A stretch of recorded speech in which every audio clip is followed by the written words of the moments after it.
You know, you pour so much of yourself into your work every single month, all that energy, all those decisions, all those interactions. It's easy to just see it as, well, just a job, right? A way to pay the bills. Right.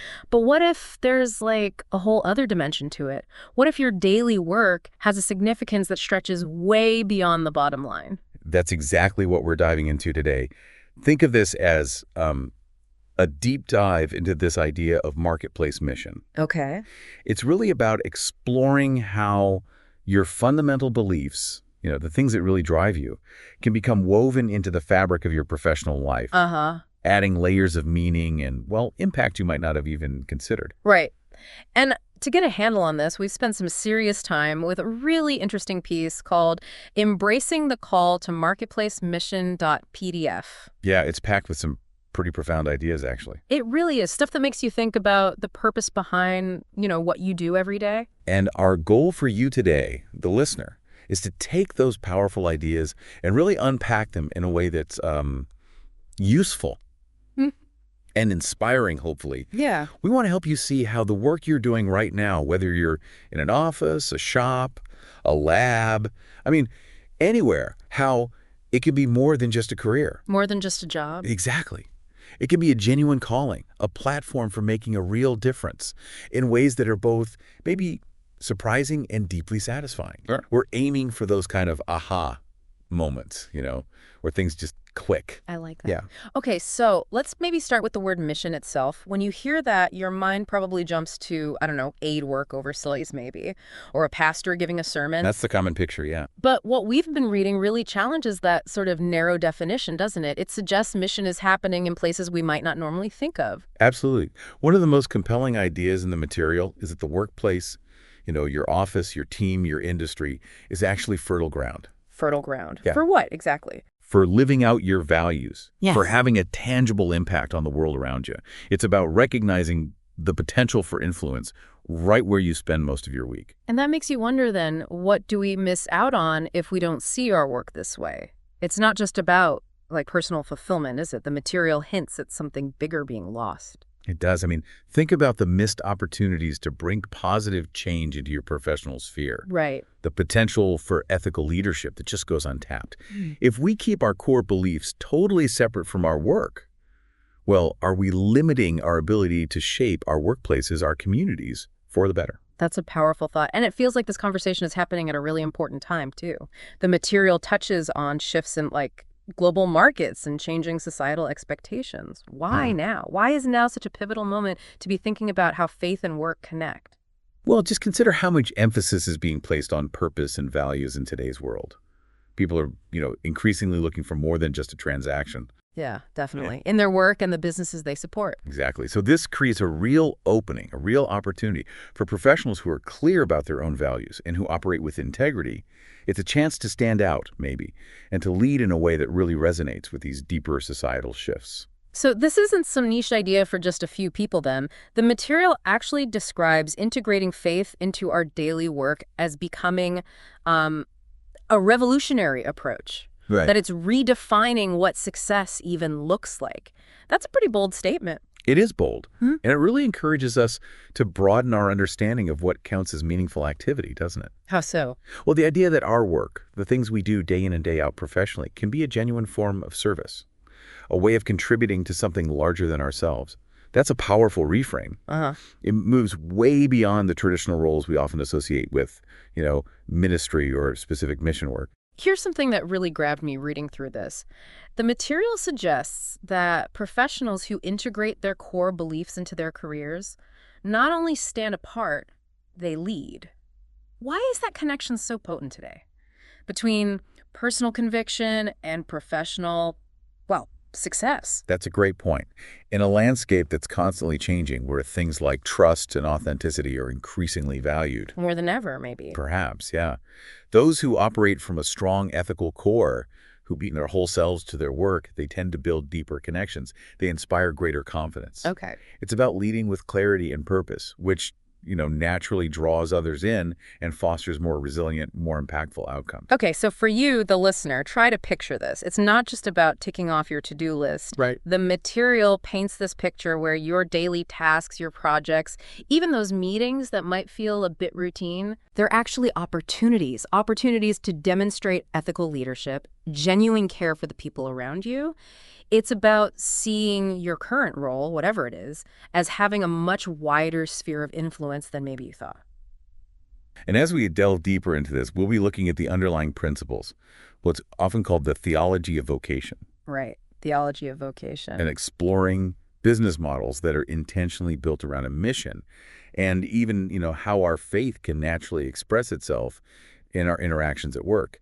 Yeah. It really underscores that this isn't limited to specific professions or fancy titles. Exactly. That's a key point that keeps coming up. The core idea is that every single person who holds a deep conviction can be a positive influence in their workplace Yeah. simply by how they work and interact with others. Right. The material emphasizes that wherever you are, whatever your profession, that is your immediate sphere of influence. It challenges that whole notion that mission only happens in far-off lands or through specific, religious activities. It's happening right where you are, Monday to Friday. So how exactly does our everyday work become this outward expression of what we believe and value?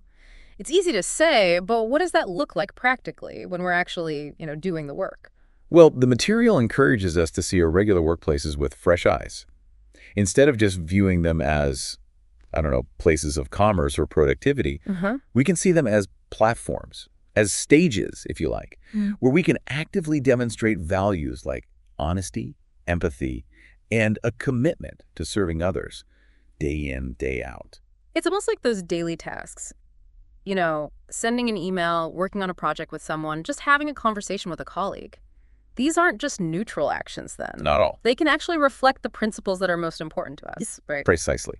Every task, every interaction becomes a chance to show who you are and what you stand for. It's about bringing your complete self, your values, into every aspect of your professional life. Not leaving them at the door. Exactly. Not checking them at the door when you clock in. And leadership then, in this context, it shifts, doesn't it? It's not just about having authority or a certain position on the org chart. No, it becomes much more about your ability to inspire, to lead ethically, and crucially, to foster environments where people feel valued and can actually thrive. Yeah. Regardless of their title. And the ripple effect of that. The material talks about that quite a bit. Oh, definitely. What's really significant is that ripple effect. When leaders make decisions based on a strong moral compass, it doesn't just impact their immediate team. It goes wider. It helps shape a broader culture within the organization, Yeah. influencing how colleagues interact, how customers are treated, and ultimately the impact the entire organization has on the wider community. It can be quite profound. The marketplace, fundamentally, it's all about people connecting, isn't it? Interactions, relationships. At its heart, yes. And approaching our work with this sense of mission, it seems like it could actually deepen those connections, lead to, positive growth for everyone involved. Absolutely. In the incredibly diverse environment of the marketplace, where so many different perspectives and experiences come together, Yeah. intentionally focusing on mission allows us to build relationships that are more meaningful, more mutually beneficial. This could be through mentoring or collaborative projects, or simply creating a workplace where, open and honest communication is the norm, not the exception. And the material really stresses the power of ethical practices here. It's not just about, avoiding doing bad things. No, it's proactive. It has the potential to transform entire communities, reshape the ethical landscape of organizations. That sounds like a huge impact. It is potentially huge. I mean, imagine how a commitment to fairness and integrity, even in seemingly small decisions, how that can build trust within a team, with clients, even across an entire industry over time. Yeah. It suggests that every act of ethical behavior, every act of genuine service, it contributes to a larger movement towards positive change in the world. It adds up. Okay, so this all sounds great, very inspiring. But how do we take these big ideas and start making them, real? In our daily routines, the material offers some really practical steps, doesn't it? Almost like a roadmap. Exactly. It highlights 5 key areas to focus on. Okay. First, it encourages you to reflect on purpose. Reflect on purpose. Okay? This is about regularly taking time, maybe just a few minutes, to connect what you do each day with your core values, and considering how your work, even the small tasks, contributes to the greater good. however you define that. That makes a lot of sense. It's about being mindful, intentional, not just kind of running on autopilot. Precisely. The second step is to practice integrity. Okay. This means letting your ethical principles actually guide your decisions and actions, even when it might be easier or, more convenient to cut a corner or do something else. Right. That builds trust. Exactly. The material points out that this builds trust, which is just fundamental in any professional relationship. So vital. What's number 3? Number 3 is to cultivate relationships. This emphasizes the importance of investing in genuine connections with the people you work with, your colleagues, your clients, your partners. These relationships become the channels, the conduits, through which your positive influence can actually flow. Right. It's through people. Yeah. Okay. Number 4. Fourth step is lead by example. And I really like this one because, as the material says, it applies to everyone, regardless of your job title. Doesn't matter if you're the CEO or just starting out. Exactly. It's about embodying a spirit of service and striving for excellence in everything you do. Your actions can set a really powerful precedent for others. Good one. And the 5th? And the 5th area is to engage in community. This takes your mission sort of beyond the immediate workplace. Okay. Encouraging you to find ways to use your skills and experience to contribute to the broader community, maybe through volunteering, mentorship, or other forms of service, connecting your work life to the wider world. This whole idea, then, of reclaiming the marketplace as a place of mission, it really pushes us to rethink our whole perspective on work, doesn't it? It really does. The material calls it a transformative vision for the modern world, urging us to break down these old, maybe artificial barriers between sacred and secular, and see every moment as an opportunity to live out what we truly believe. And what's so encouraging about this, I think, is the idea that by intentionally integrating our values into our work, we're not just making our own lives more meaningful. It's not just personal. No. We're also contributing to a larger cultural shift towards workplaces and industries that are hopefully more ethical, more compassionate, and ultimately more beneficial for everyone involved. The material then uses this beautiful phrase describing the marketplace not as some cold, impersonal space, but as a vibrant, living canvas upon which the gospel is continually painted. That's a really powerful image. It is, and it leads us right into this crucial concept of rediscovering the sacred and the secular. For so long, there's been this pervasive idea, hasn't it there, that faith and spirituality belong in a separate box, apart from our daily work lives. But the material really challenges that traditional view head-on. It mentions how this separation between sacred and secular kind of developed historically. How did that happen, and why is it important for us to understand that background now? Well, briefly, over time, different societal structures and, frankly, ways of thinking contributed to this division. Almost as if our work in the world, our secular work, was somehow less spiritual or less significant than activities done within a specifically religious context. Right, like one mattered more than the other. Exactly. And understanding this history helps us realize that this divide isn't necessarily, natural or permanent.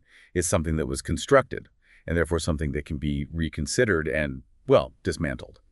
And now the material talks about this rediscovery, this understanding that our beliefs can and should be lived out in every area of our lives. So those professional tasks, the things we do at work every day, they can actually become acts of service, even acts of worship, when we do them with integrity and a sense of purpose. Is that the idea? That's precisely the idea.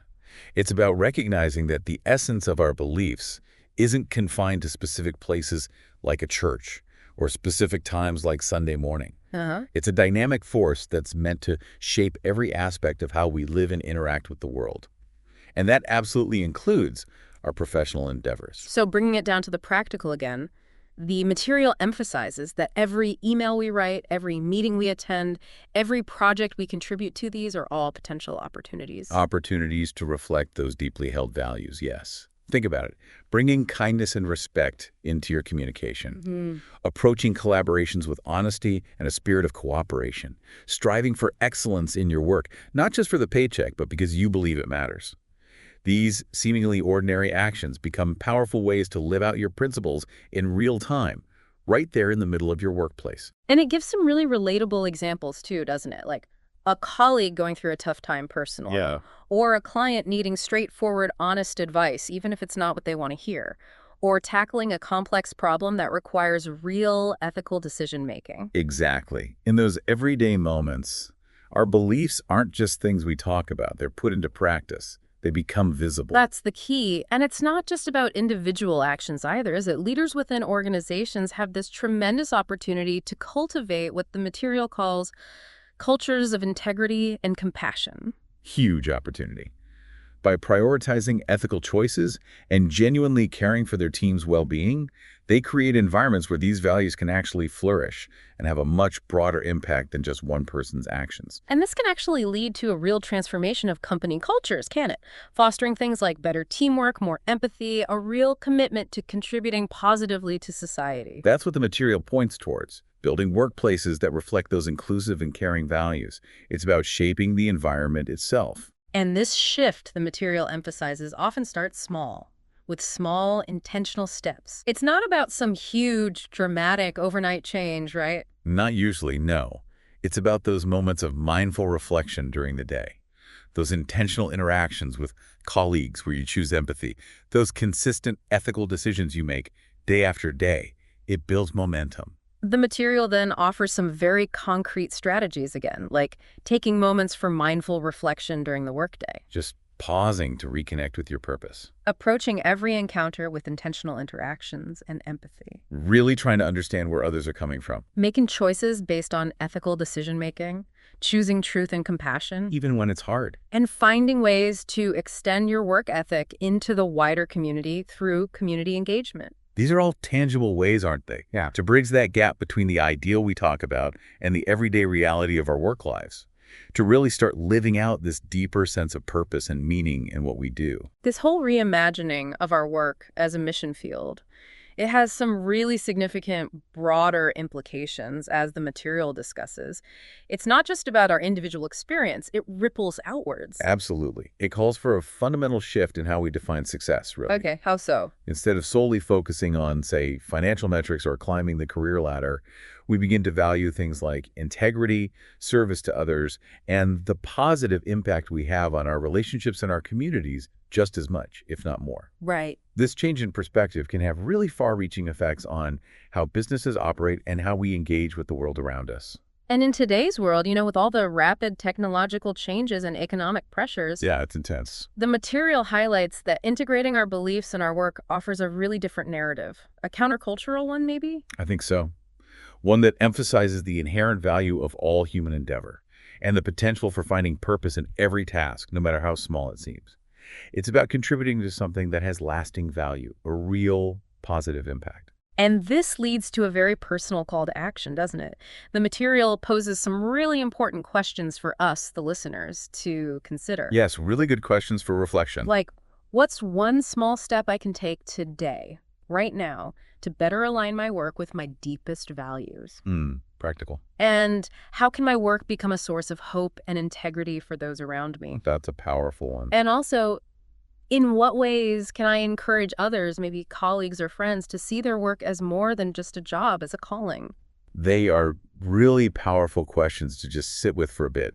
And the conclusion of this section is quite profound, I think. What does this say? It reiterates that by blurring those artificial lines between what we consider sacred and secular, we're actually contributing to a legacy that extends way beyond our immediate work, offering a vision of hope and purpose where every professional activity becomes a meaningful part of a much larger story. That's a great way to frame it. The material then moves into a section titled Beyond the Sanctuary Walls, really hammering home that point that the sphere of mission isn't limited to a church building or specific religious settings. No, it's woven right into the fabric of our daily work lives. What's so important to grasp here, according to material, is the inherent value in those seemingly ordinary moments at work. Exactly.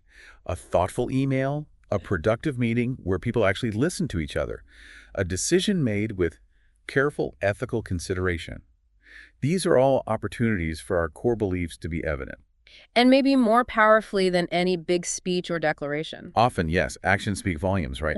It's about understanding that our faith isn't something we just engage with on certain days or in specific places. It's deeply intertwined with our everyday reality. And this understanding calls us to see our work not as just a mundane necessity, but as a sacred opportunity. That's the term used, yeah. A sacred opportunity. And this leads directly into the practical side of things, focusing on how we can actively cultivate a culture of integrity and purpose right there in our workplaces. How do individuals do that? How do they become catalysts? Well, when individuals intentionally bring their values into their professional lives, day after day, they become catalysts for positive change within their teams and organizations. It starts with personal commitment.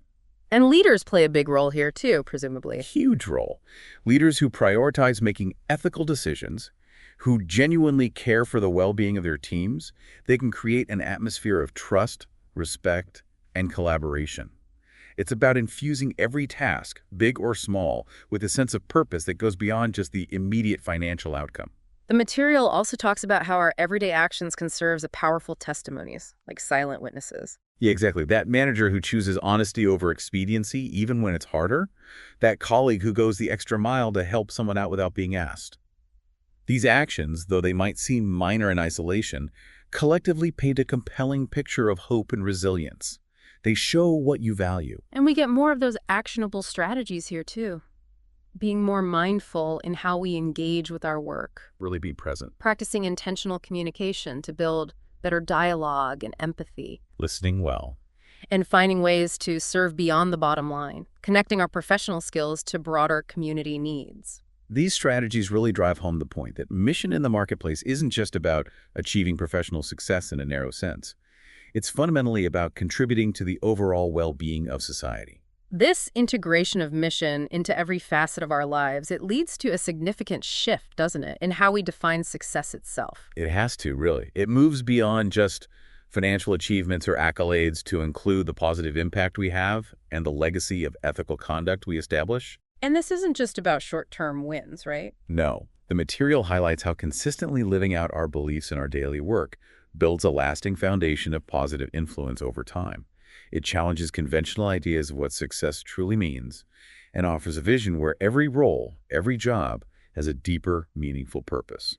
This section wraps up by emphasizing that embracing a mission that knows no boundaries. This idea that our work itself is a vital mission field unlocks a really transformative perspective. Yes, it's about seeing our workplaces as dynamic environments for positive change, driven by leaders who act ethically and cultivate genuine relationships. The material then explores the interweaving of faith and labor, starting with this profound idea of reimagining our work as a form of worship. Yeah, that's a big concept. When we dismantle those artificial walls we've built between our face life and our work life, every single task, potentially, can become an opportunity for spiritual expression.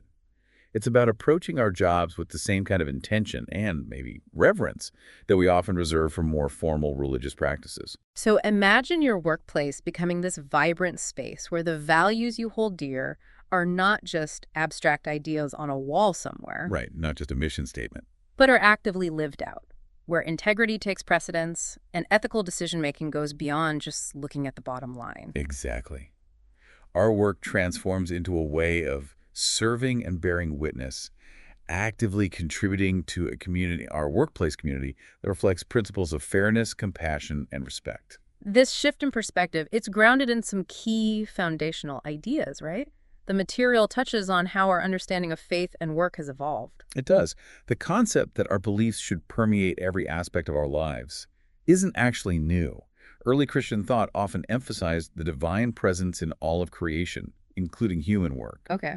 But over time, various societal shifts contributed to that separation we've been discussing. But there's a growing movement now, a rediscovery perhaps, challenging that separation, urging people to see every moment, including work moments, as potentially sacred. And this understanding changes how we view our work itself. It's not just about making a living or climbing the ladder. No, it's about fulfilling a deeper sense of purpose, a calling. The material uses that word calling quite intentionally. This naturally leads to more practical applications then, focusing on how we can actively live out our beliefs in our workplaces. Yes, concrete steps, like starting our day with mindful intention, maybe a moment of reflection before diving in, making ethical decisions consciously based on our values, leading with a spirit of service, regardless of our position. It also emphasizes creating a culture where authentic witness is encouraged through open communication. Being real with each other. Engaging with our communities beyond the workplace and demonstrating resilience, that ability to bounce back that reflects our faith even when facing challenges. Definitely.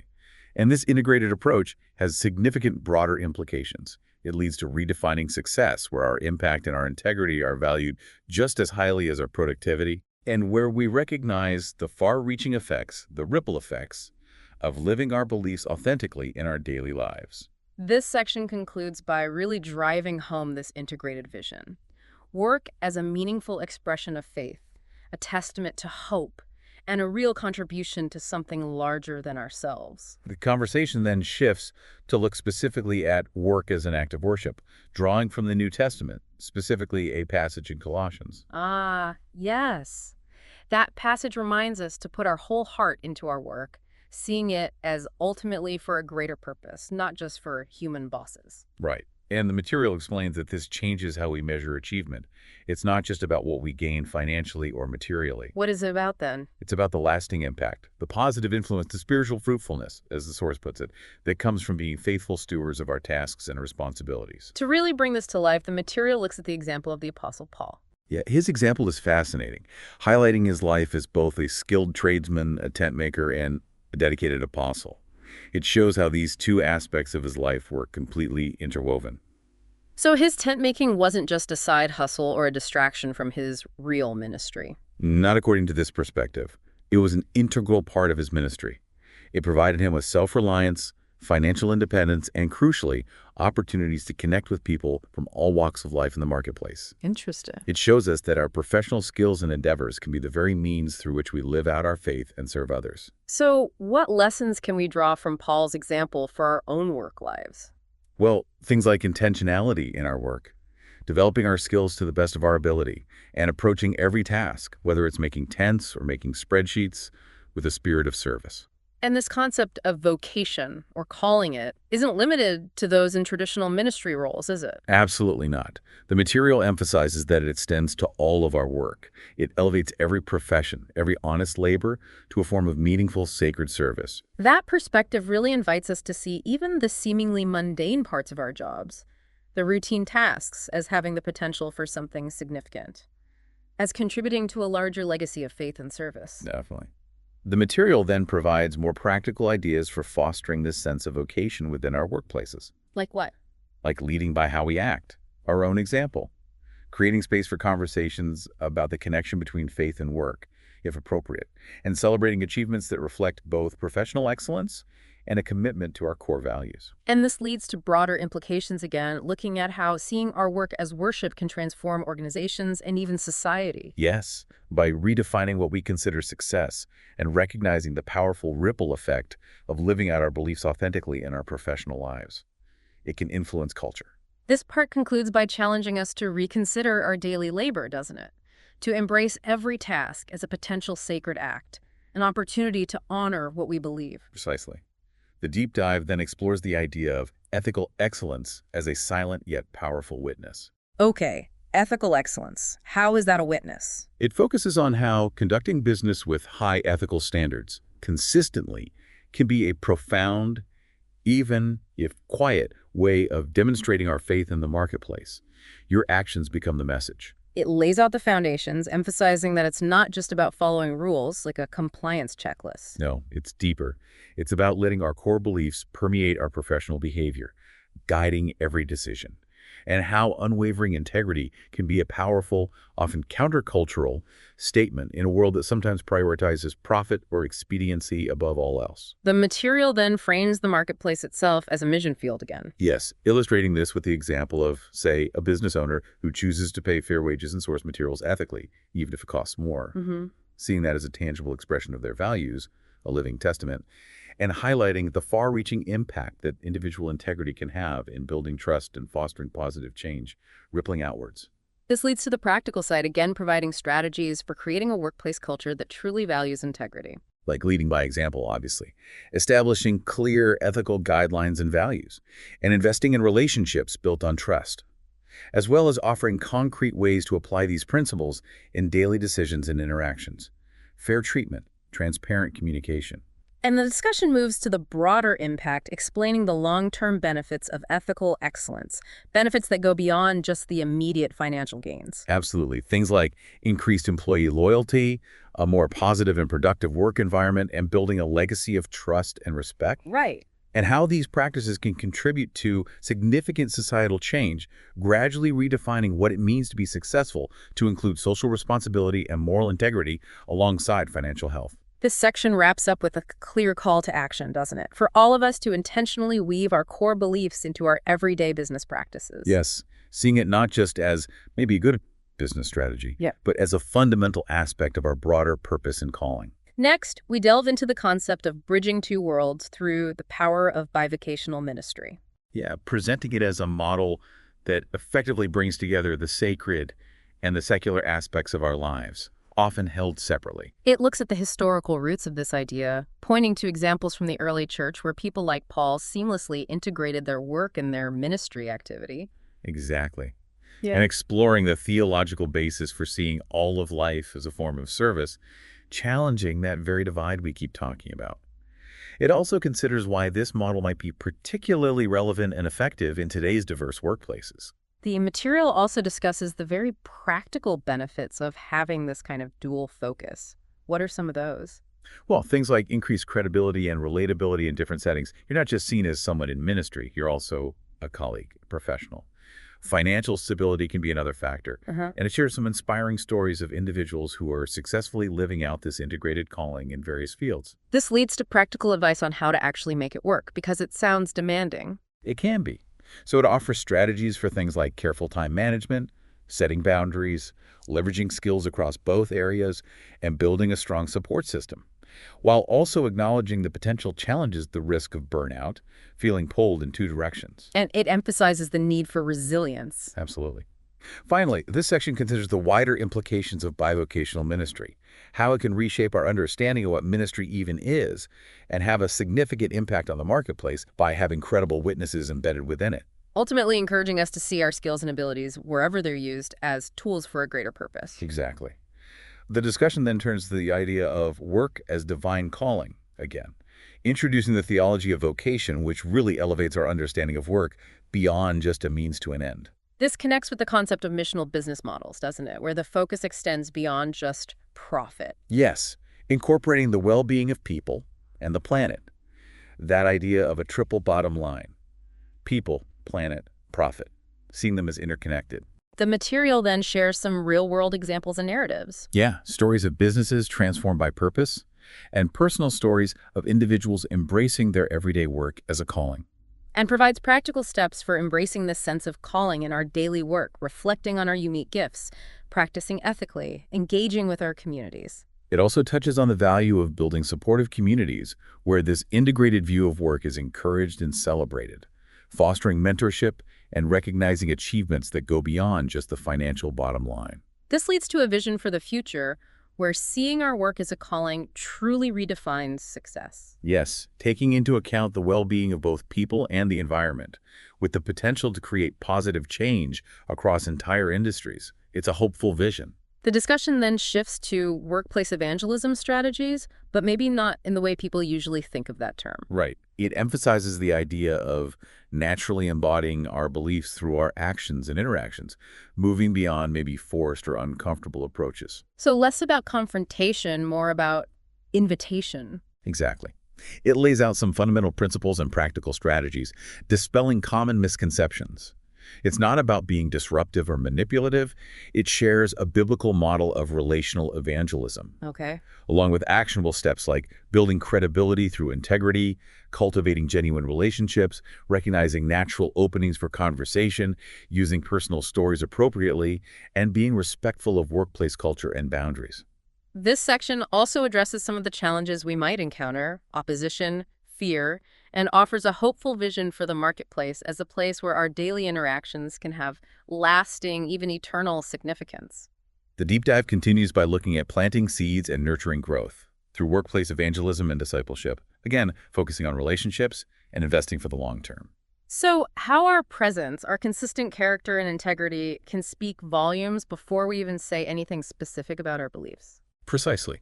Christ-like love in action, excellence in work, consistency in character, generosity. It emphasizes that evangelism is often more about building connections than winning arguments.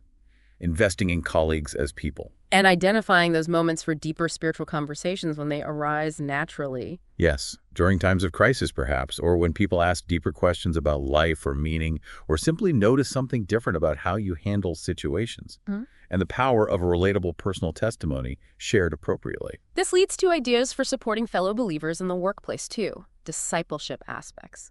Mentoring, offering a biblical perspective, prayer support. And strategies for navigating potential challenges, fear of rejection, workplace policies with grace, wisdom, and humility, leading with actions. This part concludes with a broader perspective, envisioning the workplace as a powerful space for spiritual transformation and positive cultural renewal.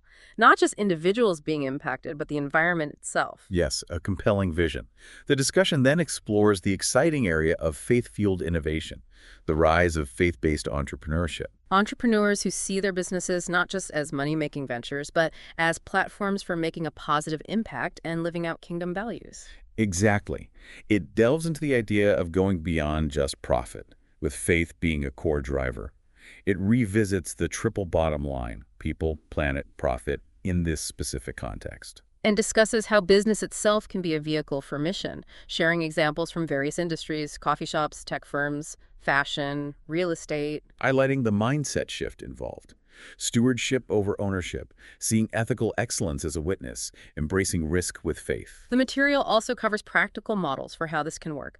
Businesses focused on generosity, social justice, or providing a platform for workplace ministry and discipleship. While also addressing some of the unique challenges that faith-driven businesses might face, balancing faith and profitability, navigating secular markets, enduring resistance. This section ends with a look towards the future, a vision of these businesses reshaping industries, and a call for entrepreneurs to intentionally build with purpose, asking reflective questions about their business's core purpose and impact. Next, we examine the idea of moving beyond quiet witness, to actively engage our workplaces for our beliefs, going beyond just being a good ethical example. So intentional presence and active engagement. Seeing the workplace as a mission field requiring a missionary mindset. Understanding the culture, engaging respectfully, serving genuinely. Yes.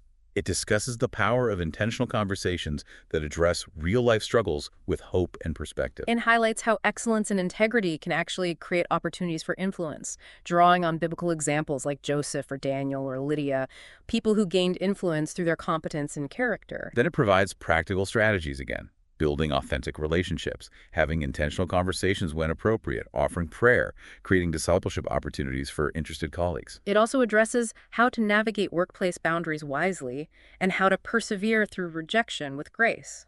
Ultimately, emphasizing the marketplace as a significant, sacred space for positive kingdom influence. The discussion then focuses specifically on ethical business practices as a foundation of marketplace mission.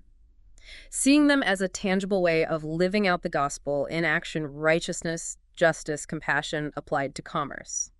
It connects these practices to the theology of work again, referencing biblical principles from Genesis to Proverbs to the New Testament.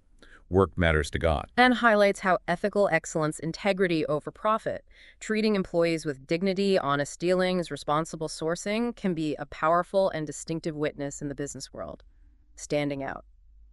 The material discusses the long-term impact of ethical businesses creating kingdom influence, building a legacy of righteousness that benefits the whole community. And provides practical steps for implementing these principles in any business context, large or small.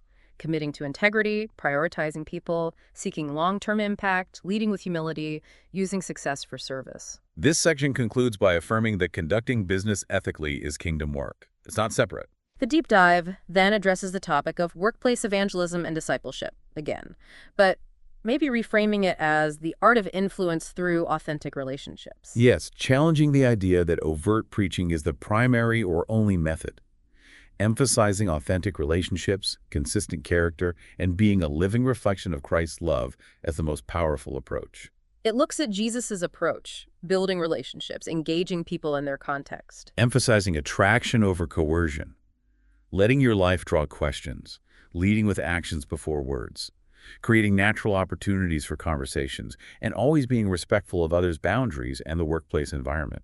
It also covers how to support and encourage fellow believers in the workplace, the discipleship aspect again, mentoring, praying together, applying faith to work challenges. And highlights the long-term impact of living faithfully, consistently, with the end in mind, building a legacy. This section wraps up with practical next steps, examining our own conduct, praying for colleagues, listening well, offering encouragement, trusting the Spirit to work, reminding us that evangelism is fundamentally a lifestyle of loving relationships. The discussion moves back to bivocational ministry as a significant way of extending God's kingdom in the marketplace. Exploring the historical roots, biblical examples again, and the theological basis for this model of dual service, challenging that sacred-secular divide, and considering its modern resurgence and relevance. The material discusses both the benefits, financial stability, connection, sustainability, and the potential challenges, time constraints, divided attention, logistical struggles, being realistic about it. This section concludes with practical strategies for thriving in this kind of dual role, boundaries, spiritual renewal, viewing all work as ministry, finding a support system, and a look at its potential as maybe the new normal for ministry in many contexts. The deep dive then examines the concept of living missionally in your career, focusing on intentionally integrating our beliefs into our professional work, whatever our job is. Discussing the biblical view of work as part of God's design, a calling, and the importance of cultivating a kingdom mindset, seeing our work through the lens of eternity and God's purposes. The material emphasizes the significance of practicing ethical excellence, the workplace, as a testing ground for character and building genuine relationships, viewing colleagues as people made in God's image. It also covers how to be a light, that quiet yet undeniable difference through peace, encouragement, hope, how to serve others effectively, adopting a servant-hearted posture, and how to share our personal stories authentically and wisely when opportunities arise. This section concludes by highlighting the importance of consistency and patience, embracing the long game, trusting God's work over time, and ultimately seeing our work as an integral part of our worship. Finally, the deep dive looks at marketplace mission, the church without walls, presenting the idea of mission extending beyond traditional church settings into every profession, every sphere of society. Highlighting biblical examples again, Joseph, Daniel, Lydia, Paul, professionals who were ambassadors for Christ right where they worked. It discusses the core theological principles, work as worship, work as mission, and provides practical steps for living this out daily. Redefining success, building relationships, practicing integrity, creating a culture of service, being ready to share our hope respectfully. The final section emphasizes that the church is fundamentally a people, not a building, and mission happens every day, wherever those people are scattered, especially in the marketplace. This deep dive concludes by highlighting the profound impact of embracing this call to marketplace mission, weaving our faith into the very fabric of our work. Emphasizing that the marketplace is a vital, dynamic arena where God's mission unfolds today, and where every single believer has a significant, unique thread to weave into that tapestry. So for you, the learner, the key takeaway really is this. Your work, the place where you spend so much of your time and energy, it has incredible potential.